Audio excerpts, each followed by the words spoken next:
Hey guys, how you doing? VT Maestro here. Hope all is well. So I'm coming at you with a new video. Pretty excited to show you this new TDS meter. And what this does is it gives us a measurement for our water quality.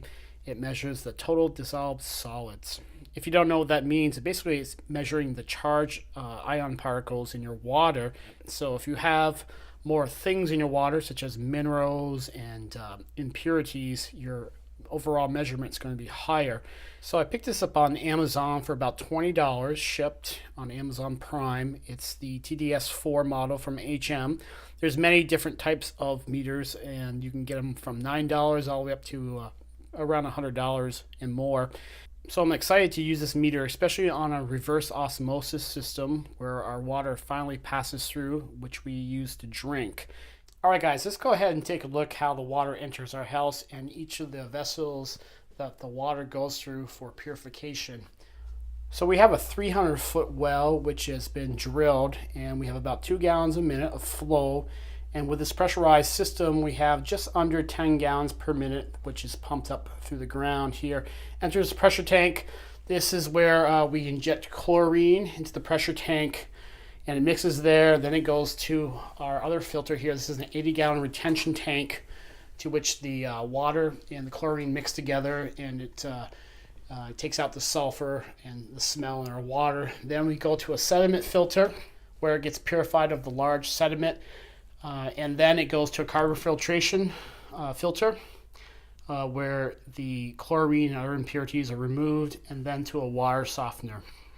And this is just an extra tank I have. And then it goes upstairs and we use the water. And anything we cook with or drink is through a reverse osmosis system. All right, guys, so I've gone ahead and flushed out the well tank twice and without any chlorine. So I want to take an accurate measurement of the water. This is pure water from the well. So we're going to fill up the cup here.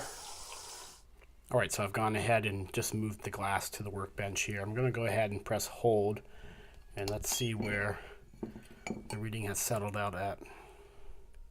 539. So it's 539 parts per million here, and this is over the 500 limit threshold, where the government recommends you have some kind of water filtration system if you have more than 500 parts per million in your water. So again, this is just the raw water coming out of the well with no chlorine. And let's go ahead and do another test. Let's go ahead and take the water out of the 80-gallon retention tank and see where we're at. All right, so here's the water out of the retention tank. Let's go ahead and put that in here. Let it settle out for a little bit. All right, so let's go ahead and press hold on here. Beep. See what we have here. So this one's at 579. So it's a little bit higher. This is with chlorine. This is from the retention tank. So let's go ahead and take the next sample out of the backwashing sediment filter. So here's some water taken out past our sediment filter here. So let's go ahead and take a test here. See what we have for numbers here. Let that settle for a little bit. All right, press hold. This is at 510 here. So this is after the water passes from the retention tank into the sediment filter. Some impurities are taken out, and we're at 510. All right, so I just pulled water from the post-carbon filter, from our backwashing carbon filter system. All right, so there we go, 577. I'm actually a little surprised at this number here. This is after the carbon filtration system. And it's definitely taking the chlorine out of the water, but TDS is still pretty high here.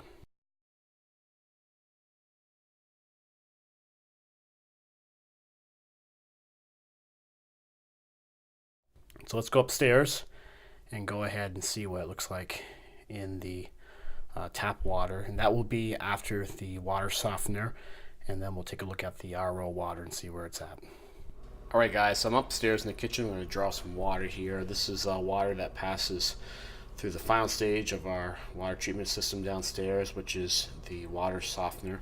So this is water that's been softened, basically replacing the calcium for sodium downstairs through the exchange process. Let's draw a little water here. All right, so let's give this a test here, see what it's at.